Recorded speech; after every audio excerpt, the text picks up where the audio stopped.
नमस्कार। कौन है वो?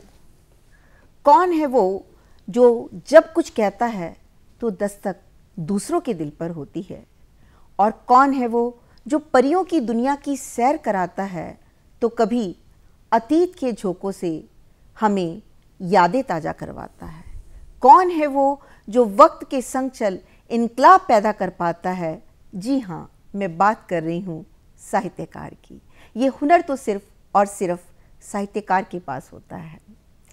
जालंधर दूरदर्शन, जैसा कि आपको पता ही है, हर सप्ताह रचना कार्यक्रम के अंतर्गत एक नए साहित्यकार से रूबरू कराता है। ये हुनर, ये रहनुमाई, ऐसी सादगी की कैफियत नहीं देखी, किरदार तो बहुत देखे हैं इस जमाने में, पर सागर जी जैसी शख्सियत नहीं देखी।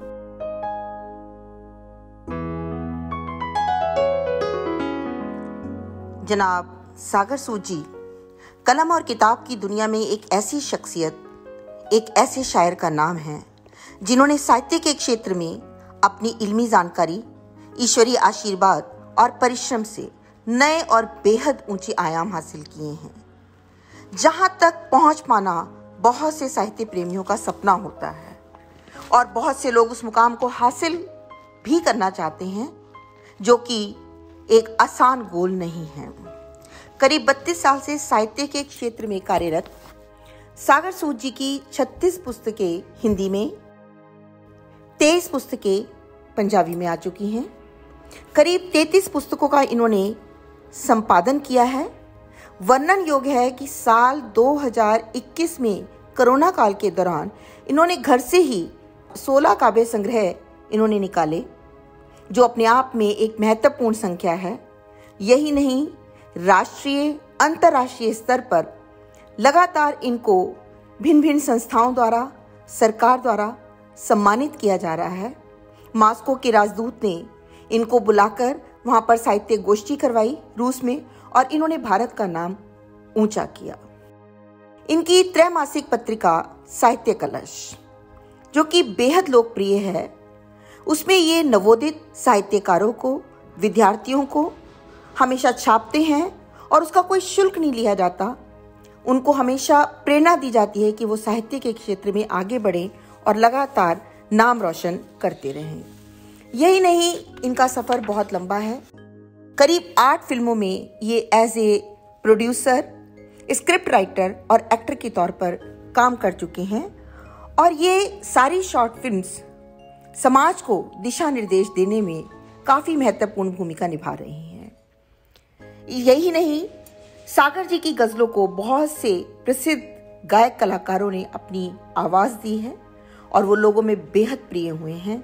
इनका एक गीत बेटी जब भी चलता है तो लोगों की आंखों में आंसू आ जाते हैं। इसके अलावा सागर सूद जी ने बहुत से रचनाकारों के गीतों को आवाज़ दिलवाई, उनको कैसेट और सीडीज का रूप देकर लोगों के बीच में लेकर आए। किताब मांगेंगे,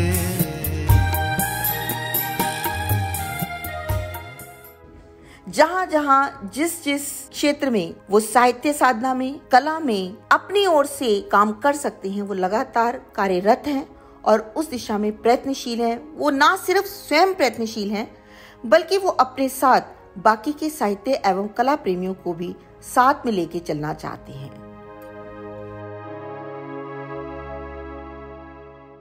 आज हमारे बीच में हैं जनाब सागर सूद जी। हम दिल की गहराइयों से सागर जी आपका स्वागत करते हैं स्वागत रचना कार्यक्रम में।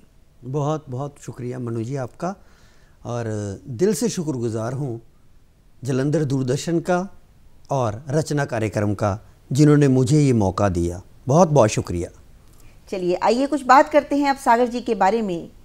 सागर जी का असली नाम संजय कुमार और ये पैदा हुए पिता अमरनाथ जी एवं माता श्रीमती पुष्पा देवी जी के घर 3 जून 1972 को। लेकिन ये संजय कुमार से सागर सूद जी का सफ़र इन्होंने अपनी साहित्यिक यात्रा के दौरान कैसे पूरा किया, इन्हीं से पूछते हैं। बताइए सागर जी। ऐसा है मनु जी कि ज़िंदगी कब किस मुकाम पर ले आती है, इंसान बहुत कम खुद तय करता है, प्रभु ने लिखा होता है जी। मैं हमेशा कहता हूँ कि गम में भी मैं जो मुस्कुराता हूँ, प्यार के गीत गुनगुनाता हूँ, ये भी शोहरत का राज है सागर, माँ के चरणों को छू के आता हूँ। क्या बात है, क्या बात है, बहुत खूब, बहुत तो मनु जी ऐसा ही है कि माता पिता का आशीर्वाद, प्रभु की कृपा, आप जैसे दोस्तों का साथ है। मुझे खुद नहीं पता चला कब ये सफ़र बढ़ता बढ़ता यहाँ तक आ गया और संजय कुमार से मैं सागर सूद बन गया। लेकिन एक बात ज़रूर बताऊँगा कि मुझे याद आ रहे हैं वो पल, उस समय एक फ़िल्म आई थी साजन जी, जब मैं लिखता था, शुरुआत थी मेरी, तो मेरे दोस्तों के उसमें जो हीरो थे वो संजय दत्त थे, लेकिन उनका तखल्लुस तो वो सागर था जी। तो मेरे किसी दोस्त ने, एक बहुत ही प्यारे दोस्त ने ये कहा कि तू भी संजय है तो सागर क्यों नहीं लिखता। वाह।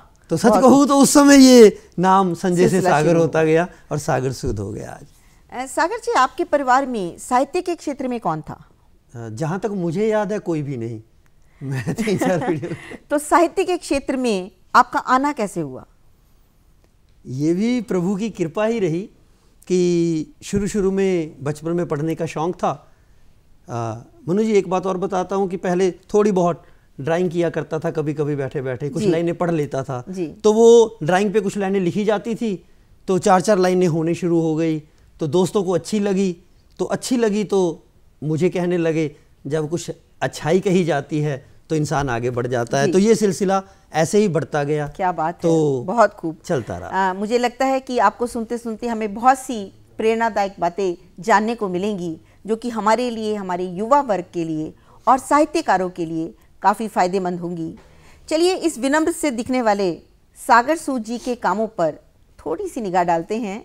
गज़लकार, गीतकार, संपादक, एक्ट्रेस, प्रोड्यूसर और एक जाने माने साहित्यकार सागर सूद जी की 36 किताबें हिंदी में आ चुकी हैं और यही नहीं, पंजाबी भाषा में भी 23 किताबें इनकी आ चुकी हैं और सभी किताबों ने बहुत नाम रोशन किया। इनकी किताबों की लिस्ट बहुत लंबी है और नाम ले पाना बेहद मुश्किल, लेकिन फिर भी वो चंद किताबें जिनके 3 या 4 संस्करण बाज़ार में आ चुके हैं और जो इनकी लोकप्रियता की कहानी को दर्शाते हैं, मैं उनका नाम जरूर लेना चाहूँगी, जैसे कि 4 दिनों की चांदनी, जख्मों से भरा दिल, बिखरे हुए कुछ मोती, सागर की गहराई से। इसी तरह पंजाबी में दर्द मेरे दिल दे, मेरे अरमाना दी अर्थी, सहारा, तेरियां यादा दा, बस होर 2 कदम और पतझड़ दा फूल। इन किताबों के 4-4 संस्करण आ चुके हैं। यही नहीं, हमारे आदरणीय सागर सूद जी ने 33 पुस्तकों का संपादन भी अभी तक किया है। बहुत बहुत लंबी लिस्ट है सागर जी। मैं जानना चाहूँगी कि आप इतने सारे कामों के बावजूद, घर परिवार की जिम्मेदारियों के बावजूद, पुस्तकों के प्रकाशन के बीच में कितना समय निकाल पाते हैं अपनी लेखनी के साथ बिताने के लिए? मनु जी बात सिर्फ इतनी सी है कि जब इंसान चाहे तो प्रभु साथ देते हैं, वो काम होने लगते हैं। मेरे साथ मेरी खुशकिस्मती इतनी है, मैं हमेशा कहता हूँ कि मेरे माता पिता का हमेशा आशीर्वाद मेरे सर पर रहा है। उन्हीं की बदौलत है बचपन से लेकर अब तक मैंने जो करना चाहा उन्होंने करने दिया। और रही समय की बात, तो मुझे तो ये लगता है कि मैं कम एडजस्ट करता हूँ, मेरा परिवार ज़्यादा एडजस्ट करता है मुझे, तो वो समय मुझे दे पाता है। लेकिन ये सच्ची बात है कि प्रभु की कृपा से ये काम लगातार होते जा रहे हैं, चल रहा है काफिला। और साहित्य की जहाँ तक बात करूँगा दोस्तों, जैसे मनु जी ने कहा कि संजय कुमार सागर सूद बन गया, ये साहित्य की ही बदौलत है मनु जी हमेशा, क्योंकि साहित्य ने सागर सूद को बनाया। और मैं कोशिश कर रहा हूँ अपने जीवन में कि जिसने मुझे बनाया है, जिसने एक पहचान दी है, अगर थोड़ा बहुत भी कर्जा उस साहित्य का उतार सकूं, ये सेवा उसी के चरणों में अर्पित कर रहा हूं। बस यही वजह है। एक मैं अपने दर्शकों को बताना चाहूंगी कि जब कोरोना की विषम परिस्थितियां प्रारंभ हुई तो हम सब अपने घरों में कैद थे। सारी हमारी जितनी एक्टिविटीज थी बंद थी, लेकिन उस समय भी ये कर्मयोगी अपने घर से सभी साहित्यकारों के संपर्क में रहा और उनकी रचनाएं ईमेल के जरिए मंगा कर इन्होंने काव्य संग्रह निकाले। और हैरानी होगी हमारे दर्शकों को ये जानकर कि सिर्फ साल 2021 में इन्होंने 16 काव्य संग्रह निकाले, जो कि अपने आप में एक बहुत ही महत्वपूर्ण संख्या है। सागर जी, पहली बार आपको कब एहसास हुआ कि आप लेखक बनना चाहते हैं? एहसास की जहाँ तक बात है मनु जी, जैसे मैंने बताया कि शुरुआत में कुछ लाइनें प्रभु की कृपा से आने लगी, माँ सरस्वती की कृपा से, तो दोस्तों को अच्छा लगने लगा। तो मुझे भी लगा कि मैं अपने मन की बात जो किसी से जुबान के ज़रिए, अल्फाज के ज़रिए नहीं कह सकता, शायद ये कागज़ और पेन मेरे बहुत अच्छे दोस्त हैं अभी, उस समय बन सकते हैं जी। तो वहाँ से शुरुआत हुई और तकरीबन मैं 17 साल का था जब मैंने ये लिखना प्रारंभ किया, तो वहाँ से ये सिलसिला शुरू हो रहा है। अच्छा, काफ़ी मसरूफ़ रहते होंगे आप पब्लिकेशन के कामों में, संपादन में, नई पुस्तकों का प्रकाशन, और हर प्रांत में चल रही साहित्यिक गतिविधियों में लोग आपको बुलाते हैं तो आपका वहाँ भी आना जाना होता रहता है। 2 बच्चों की, माता पिता की जिम्मेदारी है आपके ऊपर, आप घर परिवार को भी संभालते हैं। तो इतनी सारी गतिविधियों के बीच में कैसे तालमेल, कैसे सामंजस्य बिठा पाते हैं आप? मनु जी, ऐसा है कि जीवन बहुत कुछ सिखाता है आपको जी। लेकिन मैं हमेशा कहता हूँ कि जो इंसान अपने माता पिता के चरणों में बैठा हो ना, उसे कुछ और करने की ज़रूरत ही नहीं है। मैं 4 मिसरे मुझे याद आ रहे हैं, इरशाद, कि एक पल में ही ये तस्वीर बदल सकती है, कि एक पल में ही ये तस्वीर बदल सकती है, तेरे माथे की ये तहरीर बदल सकती है, और माँ के कदमों में कभी शीश झुका कर देखो, माँ की आशीष तो तकदीर बदल सकती क्या है। बात है, बहुत खूब, बहुत खूब सागर जी। मनु जी, वही बात है कि जब माँ का आशीर्वाद आपके साथ हो, पिता का आशीर्वाद आपके साथ हो, तो मुझे नहीं लगता आपको पीछे देखने की ज़रूरत पड़ती है। हाँ, कर्म करना है, आपका फ़र्ज़ है, उनका आशीर्वाद। मैं हमेशा कहता हूँ जब भी कहीं जाता हूँ कि जब माता पिता आशीर्वाद देते हैं ना, तो प्रभु भी उनकी बात टाल नहीं सकता। तो मेरे साथ मेरे प्रभु मेरे माता पिता हैं, बस वही एक वजह मुझे लगती है। हर विषय पर खूबसूरती बिखेरती हुई इनकी कलम, इनके ख्यालों का आकाश और इनकी कल्पना के रंग, जिनके साथ सादगी और यथार्थ बहुत ही खूबसूरती से मिले हुए हैं। साहित्य के कैनवस पर ये ऐसे रंग उकेरते हैं, ऐसी रचनाएं उकेरते हैं, उनको कोई भी दिल उस पर धड़के बिना नहीं रह पाता। देखिएगा जरा, सागर जी की एक लाइन इन्होंने लिखी थी, मुझे बड़ी अच्छी लगी। वैसे तो इनकी सारी ही जो शायरी है वो पढ़ने वाली है और बार बार पढ़ने वाली है। इन्होंने लिखा है कि हर तरफ हो प्यार की फसलें, यहाँ कोई ऐसा बीज बोना चाहता हूँ, फूल हर मजहब का लेकर ए खुदा एक माला में पिरोना चाहता हूँ। सागर जी इतनी ऊंचाई तक पहुँच गए हैं, काफ़ी काम किया है इन्होंने साहित्य के क्षेत्र में, लेकिन एक बात इनकी पर्सनैलिटी की, इनकी शख्सियत की जो है, वो है इनका सादगी से भरा व्यवहार, विनम्रता। हर एक शख्स को इन्होंने सत्कार दिया है, इज्जत दी है। आजकल के समय में विशेष रूप से सागर जी मैं जानना चाहूँगी कि आपका सादगी भरा व्यवहार, आपकी इतनी विनम्रता आपके काम में कहीं बाधा तो नहीं डालती? देखिए, एक बात ज़रूर कहता हूँ कि मेरा ये व्यवहार जो माता पिता से मिला है, मैं सच में कहूँ तो उन्हीं का आशीर्वाद है। मुझे मेरे गुरु मिले, साहित्यिक गुरु श्री राजेंद्र व्यथित जी, और जीवन संगनी है, एक बिटिया एक बेटा है। लेकिन मैं हमेशा कहता हूँ कि मैं जब चरणों को छूता हूँ तो मुझे मिला ही है सब कुछ। और सच जानिए, मेरे काम से ज़्यादा मैं हमेशा मानता हूँ जो रिश्ते मैंने बनाए हैं, जो प्यार मुझे दुनिया का मिलता है जी, आप मनु जी अंदाज़ा भी नहीं लगा सकते कि वो प्यार मुझे कितना कुछ दे जाता है। शायद मेरा, जो आपने पहले भी कहा था कि 24 घंटे का ही समय होता है, तो आप सच जानिए कि प्रभु की मेहर है कि 12-1 बजे से लेकर 2-4 घंटे सो लूँ तो मुझे चैन मिल जाता है, और काम करने के लिए प्रेरणा फिर भी मिलती रहती है। तो आपके लिए जो मैंने कर्मयोगी शब्द का इस्तेमाल किया है, उसको आप पूर्णतः सार्थक करते हैं। अच्छा, आपको अपनी पुस्तकों के प्रकाशन के लिए नए नए आइडियाज़ कहाँ से आते हैं? आइडियाज़ तो देखिए, समाज बहुत कुछ हमारे चारों तरफ बिखरा हुआ है, वो आप भी समझते हैं अच्छे से। बस इतना फ़र्क होता है एक साहित्यकार में, एक कवि में, एक शायर में और आम इंसान में। वो देखता भी है लेकिन वो कह नहीं पाता क्योंकि उन पर माँ सरस्वती की कृपा नहीं होती। जी, बिल्कुल। तो मैं ये कहता हूँ कि हम जब इन शब्दों को, इन चीज़ों को देखते हैं हर तरफ से, तो वहाँ से उठाते हैं तो हमारा दिल कहता है, और हमारे पास कलम की ताकत है, तो वो कलम की ताकत हमें लिखने के लिए प्रेरित कर देती है। दो प्रश्न मेरे मन में आते हैं कि एक तो आपके जो गुरु थे, जिनका आपने भी नाम लिया, आदरणीय राजेंद्र व्यथी जी, तो उनका सानिध्य आपको कब प्राप्त हुआ और आपकी पहली पुस्तक कब आई? जी, जहाँ तक तो मेरे साहित्यिक गुरु श्री राजेंद्र व्यथी जी की बात है, वो भी वही बात आ जाती है कि कहते हैं कि वो भी माता पिता का ही आशीर्वाद रहा। मैंने नहीं उनको चुना, उन्होंने मुझे चुना जी। मैं सिर्फ उनके चरणों में पहुंचा, और उनका बड़प्पन देखिए, शारीरिक तौर पर वो मेरे साथ नहीं है आज, इस बात का मुझे गम रहेगा हमेशा, लेकिन आत्मिक तौर पर हमेशा मेरे साथ रहते हैं, क्योंकि उन्होंने जो कुछ सिखाया मुझे, जो कुछ जीवन में करने के लिए कहा, बस मैंने किया। तो उन्हीं की, अभी मैं ये बात भी कह रहा हूँ कि उन्हीं की पुस्तकें जो कहीं उनकी एक पुस्तक आई थी, कल दुखों का खत आया था। अच्छा। एक ही पुस्तक आई उनकी, जी। और इतनी पॉपुलर हुई कि आज भी उनको याद किया जाता है। और आने वाले दिनों में 4 पुस्तकें उनकी, मैं तो क्या हूँ, प्रकाशित करने की कोशिश कर रहा हूँ। उनकी जो डायरियाँ पड़ी थी उनको सबको समेटकर 4 पुस्तकें उनकी आ रही हैं अभी। और बेटियों की बात जहाँ आप कह रहे हैं कि बिटिया है, आंचल नाम है उसका, एक बेटा है शिवम। मैं हमेशा कहता हूँ कि प्रभु ऐसे बच्चे सबको दे जी, क्योंकि वही बात होती है कि संस्कार।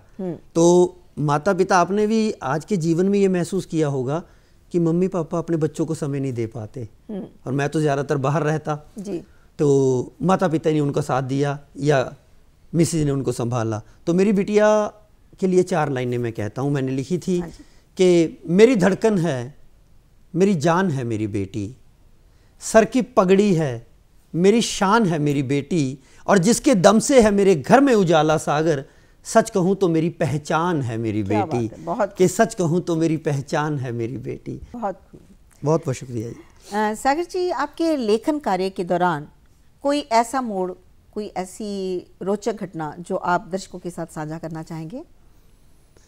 मुझे मनु जी एक बार याद आ रहा है कि आप जैसे कह रहे हैं कि प्रभु की कृपा है कि इस मुकाम तक मुझे ले आए वो, मैं कहाँ आया। तो ऐसे ही ना दिल्ली यूनिवर्सिटी में मुझे मुशायरे के लिए, कवि सम्मेलन के लिए बुलाया गया एक बार। तो मैं वहाँ गेस्ट हाउस में ठहरा हुआ था, मुझे नहीं मालूम था, तो अकेले बैठे थे, तो नॉक हुआ। तो एक लड़की वहाँ से आए, मैं कहा जी। तो वो मेरे लिए एक पेन, एक डायरी, एक छोटा सा प्यार से लिखे हुए चंद लाइनें मेरे लिए लेकर आए, और मैं देखकर हैरान हो रहा था कि वो मुझे जानते हैं, लेकिन वो कह रहे हैं कि सागर जी, उन्होंने मेरी पूरी किताबों की लिस्ट गिना दी, अपने बैग में से पूरी किताबें निकाली जी, कि सारी किताबें मेरे पास हैं। और मैं देखकर हैरान हो रहा था कि क्या मैं इस काबिल हूँ। और वो, उनका पूजा नाम है, दिल्ली से हैं वो। तो आज भी वो दोस्त, इतने अच्छे दोस्त हैं, वो करते हैं। तो वो पल मुझे इतना प्रेरित किया, उस पल ने मुझे जी। कि दोस्त पढ़ते हैं और मुझे सुनते हैं। तो वहाँ से मेरे ज़िंदगी काफ़ी कुछ बदलाव आया वहाँ से। आपकी छत्र छाया में बहुत सी किताबें लगातार पब्लिश होती रहती हैं, पुस्तकें प्रकाशित होती रहती हैं। हमारे बहुत से दर्शक जानना चाहेंगे कि किसी भी पुस्तक का पब्लिकेशन कैसे संभव है, उसके लिए किन चीज़ों की आवश्यकता होती है? बहुत सिंपल सी बात है मनु जी, इसमें कोई बड़ी बात नहीं है, कोई बड़ा मंत्र नहीं है। मैं खुशकिस्मत हूँ कि साहित्यकार होने के नाते थोड़ा बहुत जो लिखता हूँ, सीखता हूँ, उनके ज़रिए लोग मुझ पर विश्वास कर लेते हैं और वो भेजते हैं, तो मैं थोड़ा बहुत देख भी लेता हूँ। तो वो उसको, बाकी काम सारा पब्लिशर का होता है। तो वो यहाँ पर एक प्रश्न मन में आ रहा है कि आपके पब्लिकेशन की कुछ बुक्स को पढ़ा है कि भारत से तो लगभग हर प्रदेश से आपके पास किताबें पब्लिश होने के लिए आती रहती हैं, लेकिन विदेशों से भी लोग वहाँ के लोकल पब्लिकेशन को छोड़कर आपके पास किताबें भेज रहे हैं छपवाने के लिए। कोई विशेष कारण? विशेष मनु जी, वही बात आ जाती है कि सोचा नहीं था कि मैं कभी बिजनेस में आऊँगा जी। मैं तो जॉब की तरफ बढ़ रहा था, और प्रभु की कृपा रही शायद उस समय कि मैं इंटरव्यू में रह गया। तो बातें कुछ भी होती रही, मैं इंटरव्यू में रह गया। तो वो कहते हैं ना, अब समझ में आता है कि तुझे नौकरी करने के लिए नहीं बनाया, तुझे नौकरी देने के लिए बनाया है। दोस्तों को साथ लेकर चलो। तो वो बात वहाँ से जब चली ना इस बात के लिए, तो मुझे ख्याल आ जाता है कि दोस्त जो हैं शायद मुझ पर विश्वास करते हैं। मैं साहित्य की सच जानूँ, आज एक कड़वी बात कह रहा हूँ, मुझे बहुत लोगों से ये सुनना पड़ा कि साहित्य क्या देता है, फ्री में जाते हो, फ्री में आते हो, खर्चा करते हो, समय देते हो, रोटी देता है साहित्य आप मुझे। और सच में आज मैं नहीं, भोलेनाथ की कृपा और माता पिता का आशीर्वाद ये खुद कहता है, उन लोगों को जवाब देता है कि साहित्य सब कुछ देता है। आज अगर सागर सूद है, अगर सागर सूद की कोई औकात है, सागर सूद का नाम है, सागर सूद का परिवार चल रहा है, तो सिर्फ और सिर्फ साहित्य की बदौलत चल रहा है। तो उनको लगता है कि ये, और हाँ शायद विश्वास तो करते हैं, और उसके बाद थोड़ा बहुत मुझ पर भी है कि मैं उसको पूरा उतरूँ, उनके विश्वास पर उतर पाता हूँ, यही विश्वास करते हैं। कहते हैं कि हर शख्स के पीछे किसी ना किसी की प्रेरणा होती है जी। तो आपकी ज़िंदगी में आपका प्रेरणा स्रोत कौन था? मेरे प्रेरणा स्रोत तो एक ही रहे हैं। लोग माता पिता को दो कहते होंगे, मैं तो एक ही कहता हूँ, क्योंकि मैंने जो भी आज तक पाया है सिर्फ और सिर्फ अपने माता पिता के आशीर्वाद और उनके साथ की बदौलत पाया है। परिवार का साथ और माता पिता का आशीर्वाद, क्योंकि उनको मालूम था कि मेरे लिए क्या बेहतर है। उन्होंने जीवन संगिनी भी ऐसी चुनी जो मेरा हमेशा, वो खुद साहित्यकार है, वो खुद, इवन कि मैं, लोग मुझे पूछते हैं लेकिन मुझसे बड़ी साहित्यकार है वो, क्या बात, लेकिन वो छुप कर रहती है, घर को संभालती है ताकि मैं आगे बढ़ पाऊँ। बहुत खूब, बहुत खूब। जब आप नहीं लिखते जी, तो उस लम्हा, क्योंकि अंदर जो छिपा हुआ कलाकार है वो, उसे कुछ ना कुछ चाहिए होता है उसकी भूख को शांत करने के लिए, तो उस समय आप नहीं लिखते हैं तो अंदर छिपे हुए कलाकार को कैसे शांत कर पाते हैं, कैसे संतुष्ट कर पाते हैं? नहीं मनु जी, पता क्या बात है, सच्ची बात कहूँ, मुझे लगता ही नहीं कि कभी मैं लिखता नहीं हूँ। शायद लोगों को सच ना लगे, आज तक मैंने टेबल पर बैठकर कोई लाइन लिखी ही नहीं है जी। प्रभु की कृपा ऐसी रही है कि चलते फिरते कुछ जहन में आ गया तो वो वहाँ जाकर नोट कर लिया बस, और उसके बाद ये सब सिलसिला ऐसे ही चलता रहा, और कुछ नहीं है बस। आपकी पुस्तकों की संख्या इतनी ज़्यादा है कि छोटी लाइब्रेरी बन सकती है। और अगर मैं आपसे ये कहूँ कि आपकी सबसे पसंदीदा बुक कौन सी है, तो शायद मैं गलत कहूँगी, क्योंकि सृजनकार और कला के बीच में माँ बेटे जैसा रिश्ता होता है। बिल्कुल जी, बिल्कुल। लेकिन फिर भी मैं पूछे बिना नहीं रह सकती कि आपकी सबसे पसंदीदा बुक कौन सी है और क्यों? बात यह है मनु जी, जब भी एक लेखक लिखता है ना कोई चीज़, जब वो लिख रहा होता है तो उस समय तो वहाँ के दायरे के, उस समय के हिसाब से लिखता है, लेकिन साल के बाद जब उसे पढ़ता है तो उसके जहन में आता है, यार मैं इसको ऐसे भी कर सकता था, ऐसे भी कर सकता था। अगर उस लिहाज से देखूं तो मेरी सबसे लेटेस्ट पुस्तक है सागर की गहराई से, जिसका 3rd एडिशन अभी आया है, तो वो गज़लों की पुस्तक है, मेरे बहुत दिल के करीब है। बहुत बढ़िया। आपको मॉस्को से जी रशिया के राजदूत के द्वारा बुलाया गया था, आमंत्रित किया गया था। उस यात्रा के बारे में थोड़ा सा कुछ संक्षिप्त शब्दों में हमारे दर्शकों के साथ आप वहाँ की जो आपकी उपलब्धियाँ हैं और वहाँ आपने कैसा महसूस किया, उसके बारे में हम जानना चाहेंगे। जरूर मनु जी, वो कृपा रही प्रभु की, वही माता पिता का आशीर्वाद, लेकिन हमारे एक दोस्त हैं उनके प्रयास से हुआ, लेकिन मुझे बहुत खुशी हुई, हिंदी दिवस पर मुझे वहाँ बुलाया गया। वहाँ सिर्फ राजदूत साहब के हाथों नहीं, मुझे वहाँ की और सभाओं ने भी सम्मानित किया। मेरे लिए बहुत यादगार पल थे। मुझे लगता है अगर डिटेल में जाऊँगा तो बहुत लंबा समय लग जाएगा उस बात के लिए। आपने गज़ल, गीत, शॉर्ट फिल्म्स, अनुवाद भी किया है बहुत सारी पुस्तकों का। इसके अलावा आपके जो गज़लें हैं वो दूसरे गीतकारों ने उनको अपनी आवाज़ दी है, जो कि बहुत फेमस भी हुई है। एक आपका गीत है बेटी, जो मैंने सुना है, मैं चाहूँगी कि वो आप हमारे दर्शकों के साथ उसको साझा करें। जी, पिछले दिनों वो गीत हुआ था और प्रभु की कृपा रही। अगर आप इजाज़त दें तो मैं उसको तरन्नुम में पढ़ना चाहता हूँ।